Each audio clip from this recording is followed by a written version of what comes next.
Welcome back to the Post Corner. I'm your host, David Igono, and today I'm joined by Scott Gyorko, former Mountaineer linebacker from 2001 through 2004. Scott, how are you doing today? I'm doing wonderful.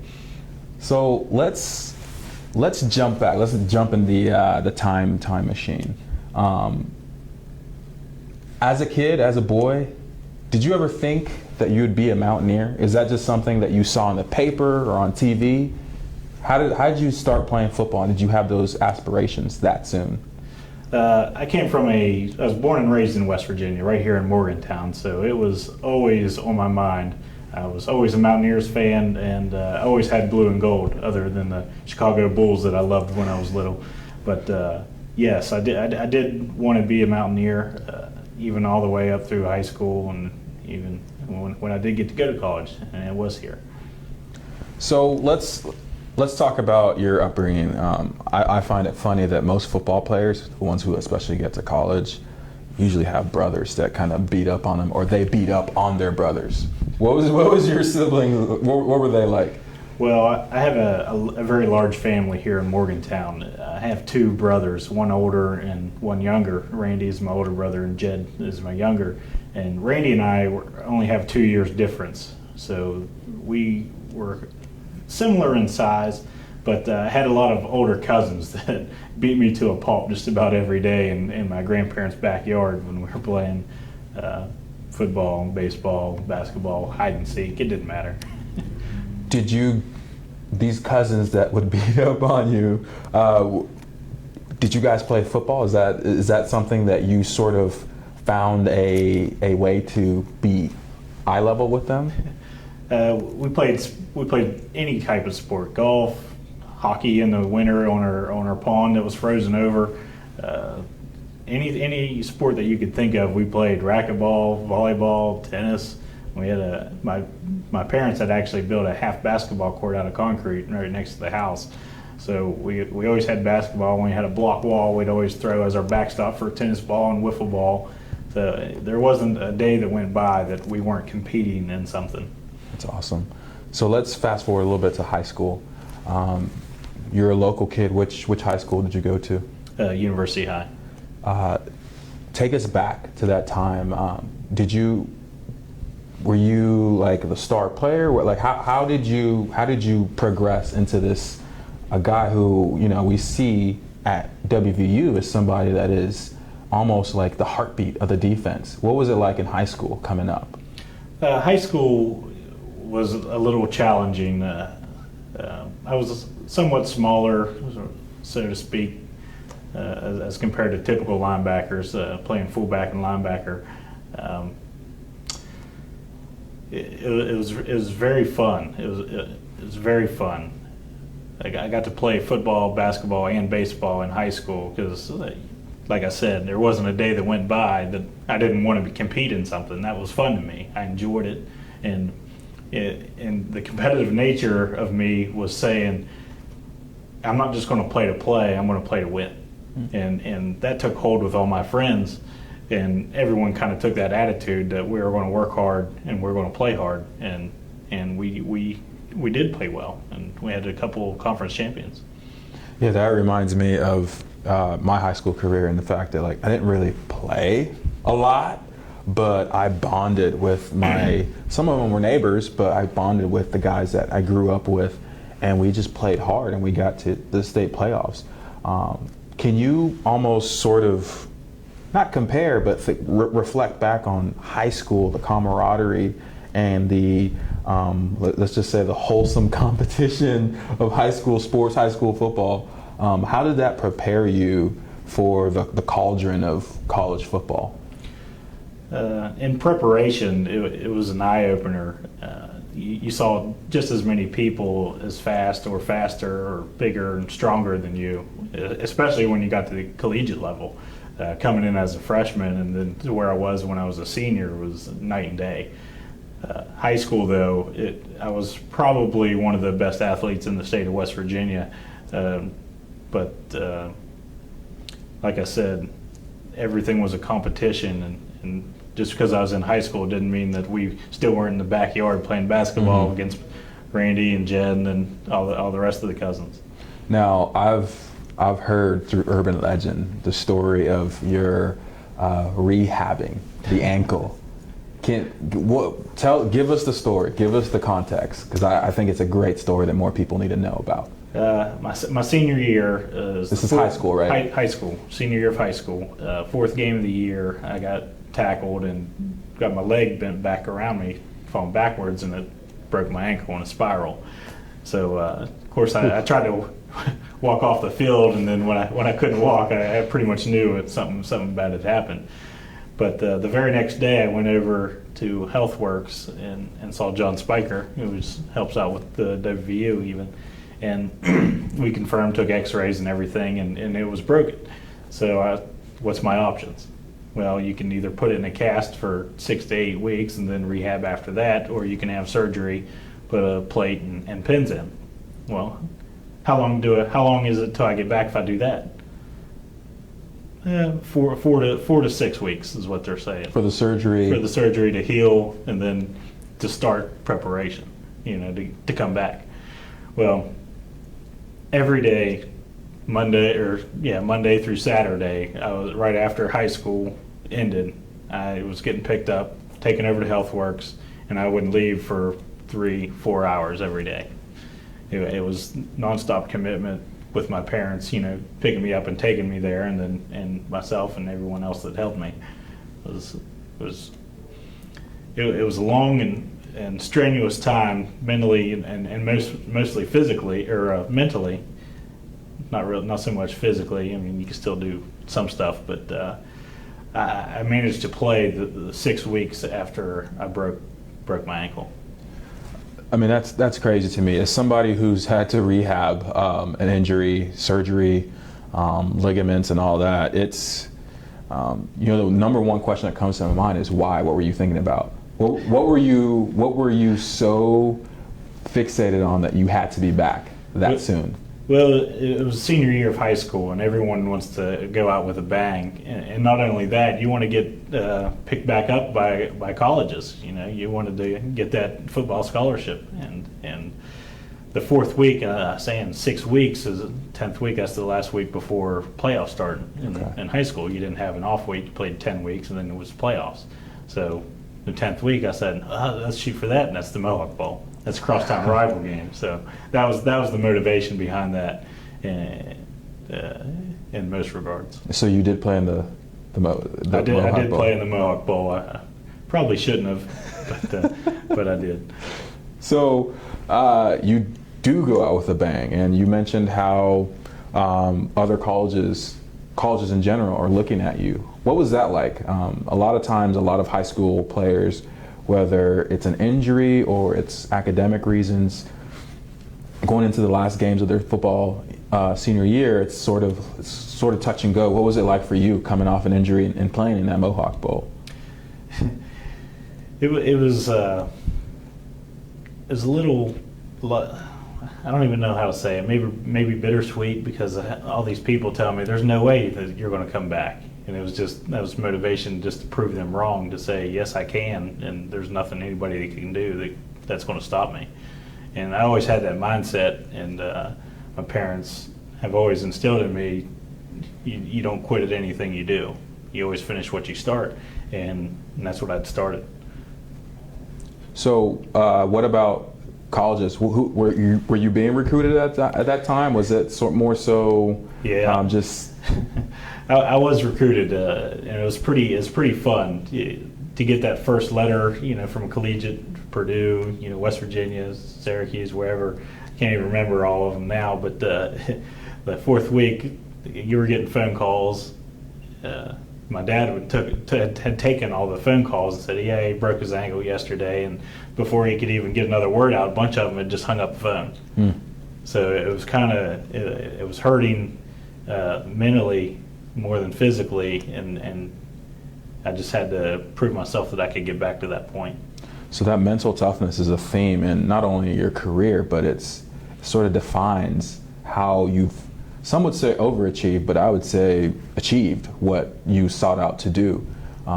You chose WVU. Was that more so it's local, it's a dream thing, or you look at the depth chart and you thought, hey, you know what, I could play here? There was no depth chart I was looking at. It was always go big or go home for me. That's why I chose football, because that was it around here in Morgantown. There are no professional teams in football, basketball, or baseball. I mean, WVU football is as high as it goes here, and that's what I loved. I loved the physicality of the sport, and that's what I always wanted to do. So you played linebacker here. Tell us about Coach Rod and tell us about that transitionary period. Because the cool thing about your career as somebody who came in 2005, your defense and your teammates set the stage for that period, that BCS period where West Virginia shocked the nation multiple times. What was it like initially before the cameras were in Morgantown, West Virginia on a regular basis? Well, I'm not so sure exactly what it was like before, because Rich Rod's first year was my first year, and all I knew was the up-tempo, play like your hair's on fire kind of attitude, up-tempo, and you're running to every drill, you're running to off the field, you're running on the field, you're running to go eat. But everything was an extreme challenge. I mean, you saw fifth-year seniors, down on one knee, and you never go down on one knee when you're in drills. Yeah, and just to go through that, it was an achievement in itself. Now, you walked on initially? Yes, I actually was on full scholarship through academics from high school, and right after the first semester, which I played as a true freshman, I didn't redshirt. I got a full scholarship, football scholarship. So that's, to me, just being a former walk-on myself, that blows my mind.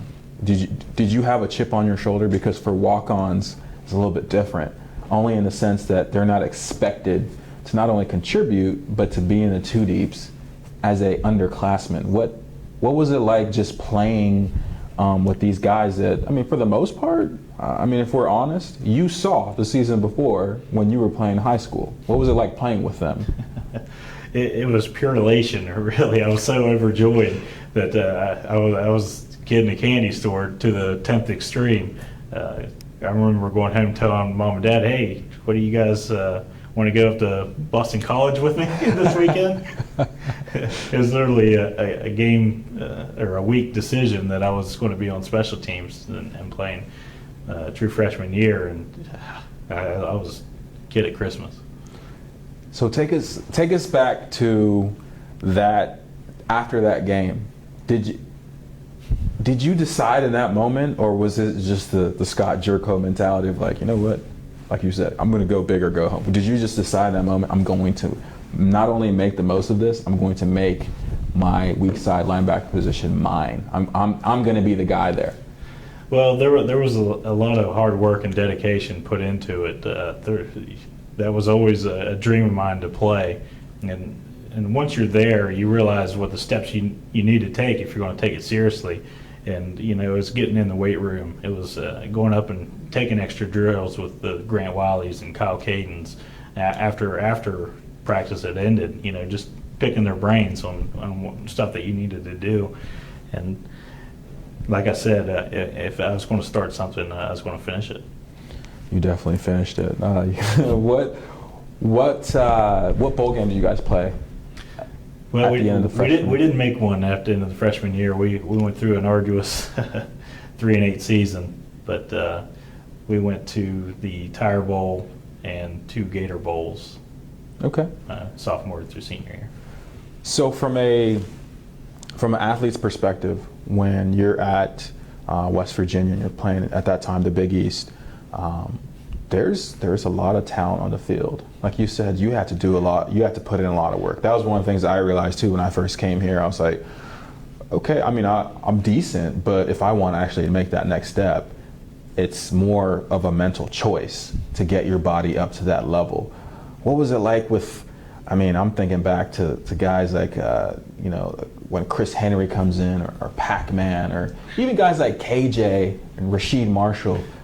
Did it blow your mind that guys like that are around you, and that's the level that you have to raise your game up to? I'll tell you what was pretty neat, and it was my true freshman year. We got to play against the 2001 Miami Hurricanes. who is quite arguably the best team that's ever played college football, won a national title. And seeing men, not boys, men on the field and how fast and quick and how well they did things, that was the true eye-opener. But the competitive nature in our team and Rich Rod leading us was, they're just the same age as us. I mean, why can't we do that? And he did. He gave us a bunch of note cards one of the first few days that he was there in camp, and says, write down the top 3 football programs. And he, did it. Everyone turned them in. He was up there looking through them. Just goes off. Goes, where is West Virginia on any of these cards? He goes, if you guys don't believe it, how do you expect anybody else to believe it? That's a good point. That was pretty neat. That's a good point. I mean, I think anybody who's ever played for Coach Rich Rodriguez, has at least 15 of those stories where one little detail he makes into a forest fire. But talk about that building of a program. Like I said earlier, you guys sort of set the table for our year, for our run from the mid-2000s on. And you mentioned the style of play. You mentioned just that belief. That's one thing I think is very overrated in football, especially college football, is belief. We all think that it's about 4-star recruits or the school that you go to. From somebody who's a local guy who is now on that stage, the first season, 3-8, rough. Sophomore and junior year, what was it like? Did you see that starting to take hold? Oh yeah, you could definitely see it. He and Rich Rod and the rest of the coaching staff, Coach Castile and now Tony Gibson, defensive coordinator now, they all had that mentality that we're going to have a hard edge. That when our backs are against the wall, we're going to perform and we're going to hit you in the mouth, whether you like it or not, and we're going to keep coming. And that's what it was based on, and that's how I believe that the program got turned around. I agree with you. So let's talk about your senior year. It's from a local kid to play at, like you said, West Virginia is the team here. I mean, no offense to any other colleges or teams, but in the state, but West Virginia is the team here. You're going into your senior year. You mentioned in high school you want to go out with a bang. What were some of the things that you were thinking about, just big picture, whether it was finishing school or maybe playing the pros? What did you think about as a senior, as a Mountaineer? So many different things. First and foremost, it was graduating. I was a mechanical engineering graduate in 4 years, which I was probably the most proud of, because not too many people can go through engineering, yet alone do it while they're playing. Exactly. But that was a great accomplishment of mine that I'm very proud of. As far as on the football field, it was trying to prepare for the season, and every season's different, but everyone's the same. You still have to prepare the same, like you're going to play 12 hard-fought battles throughout the year. You got to get your mind right, you got to get your body right, and that's what I was focusing on, was getting my body, because I'd had so many stingers throughout my career that my arm would go numb or catch it like it was on fire, and it hurt so bad. And then you can't even lift the bar when you go try to bench press the next day. So it was trying to get your neck and your body into peak physical form. And a stinger, for those of you out there, is when you can't, just a nerve, I'm going to call it a sensation, where it's a pinched nerve and you just don't have any strength or mobility for the most part in that given arm. We'll talk about senior night shortly. What's one game that you remember from that senior year that you're like, wow? Well, it was every game is memorable, but going out of the tunnel for the last time, when it's only just you, when your name being called, that's very special. Did you? What did it feel like? Yeah, I was gonna say, did you? I mean, not did you cry, but what, like, to me, it's like your eyes well up, but at the same time, it's like, it's not a moment that you're even reflecting on. You just have this, it's almost like this fire coming out of you that has to get out through tears, through goosebumps, through yelling, through whatever. I was never one to get emotional when it comes to, oh, this is your last game, this is your last home game, this is your last of anything. I've always been pretty even keel when it's came to that side of the emotions. But the thing that got me was like, this very well could be the last time my parents get to see me. Yeah. That again, Yeah. getting choked up. But that to me was special. Yeah, it brings it all home because we started off this interview you talking about your cousins and your brothers either beating them up or trying to compete in the backyard, and that's what we tend to forget when we follow sports. We think about, oh, well, the next level, the next game, and sometimes it's as simple as remembering, man, my parents get to see me this one last time in the gold and blue. It's really, really awesome because it wasn't just my parents. And it was my whole family, everyone, born and raised here, friends, family, got to play in front of them all. A lot of people, they could come from, Southern California to play at West Virginia. They come from Florida to play up here. They don't get that. And then I had it here the whole time. Yeah, I'm from Phoenix, and I don't think I can even relate to how much of you have that feeling for the rest of your life. So let's talk about post WU, Mountaineer, linebacker, mechanical engineering degree. Did you entertain playing professionally at all, or were you just like, you know what, I'm gonna sober up and step into the real world? And I spoke with my father about this on many occasions, and we go round and round. I was like, man, my body has went through this, and I'm not even playing against the elite people in the world. And we're playing against the top 8% from high school go to play at college, and then top 2 go to professional. Yeah, so I wouldn't even.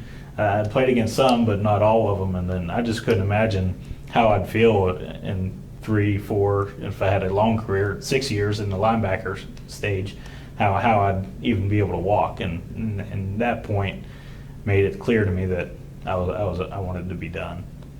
So, for me, every player has to face that reality at some point. And I know for me, when that came up, I was just like, I was happy. Not in a like, oh, I don't get to play football anymore, perspective, but more so that I was proud that I grounded out for. I think you played youth football, so you probably played for almost 15 years or so. Since I was 8. Yeah. So it's almost like a sense of, you can exhale now. You can get to take on something else. Like I said, the competitive nature, I always had to be doing something, and it turned to golf and rec league basketball, because I always liked to play basketball, and even baseball and softball. No baseball afterwards, but softball. Still get to play against something. You got to have some competitive sport or nature happening, and I could always find a game around and knew where it was at, being around here. But the mechanical engineering major opened up some new areas of I want to say hopefuls, I guess, new areas of getting into, and I always liked to build things. I always liked to take things apart and see how they were built. And I got on with March Weston, who's a local general contractor here in town, and I've been with him ever since. So it has gone very well for me to this point. Do you challenge your coworkers? Do you rally the troops in the break room? No, not too much. There's some people that we get going, and had a early morning basketball game Tuesdays and Thursdays before work every week. But it's a little bit differently in speaking lowly upon if you go and tackle somebody at the water truck. So let's go back to your family. Let's talk about your two brothers. Let's start with Randy, because he's the oldest, right? He has to go first. He was my mentor. I wanted to be him when I was little. He same thing. I mean, he grew up loving sports. That's what we love to do. And of course, being little brother, 2 years, he'd always like, oh, I can play with you, and get my butt beat. But it wasn't long where I was about the same size as him, and could compete. Okay. Now, what about what does Randy do? Sorry. Randy works here in town at the Radio Corporation. Okay. What about Jed? What is Jed up to these Jed days? is my younger brother, and he's a professional baseball player for the San Diego Padres. So let's take a step back, okay, in the Gyorko family. Did you ever see that coming? Was it more so of a why aren't you playing football type of thing, or was it hey, you're good at it, keep going? Well, the thing with Jed was he always was always around, and there was a big age gap. There was 5 years between him and I, and he was always there competing with us. He never got oh, his little brother, take it easy on him. We weren't taking it easy. Never. If he came into the lane basketball, we were blocking his shot. I mean, it was that simple. And I said, don't bring it in here. and he always either had to get better or take the consequences. And it has paid off for him tremendously. Tremendously. So what now? I mean, you're obviously on our panel for In the Huddle, and you're working at March Weston. What's on the horizon now for Scott Gyorko?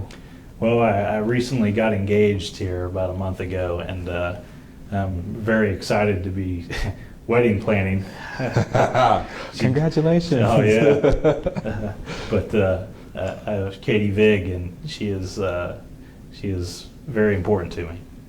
Okay, so my last question for you, being a former Mountaineer, obviously this 2014 season is sort of brand new, a brand new thing for Mountaineer Nation, if you will. You are fully aware of that from when you were a player, just as far as not starting from scratch, but having to step up again. Looking back on your career, and then looking at the 2014 season, what's one thing that fans should know about players when they're preparing for the season and they're preparing honestly to do the fans justice and to make them proud? Well, the thing that the average fan doesn't know is how much time goes into being a student athlete when it comes to football. There's very little time in the day to relax. These student athletes, basically kids that are not even 21 years old, that are going to class full time and basically have a full time job where you're putting your body through tremendous amounts of exertion, and it's very, very tiring. And to even be able to do homework after a practice is sometimes amazing. But if every fan could just go out to them and just say, "Hey, thanks for playing," and I mean that means a lot. It does. It does. Well, Scott, thank you for joining us on the Post Corner. Thank you guys for watching. Check back on the dpost.com, the football section, for more updates and coverage on the season.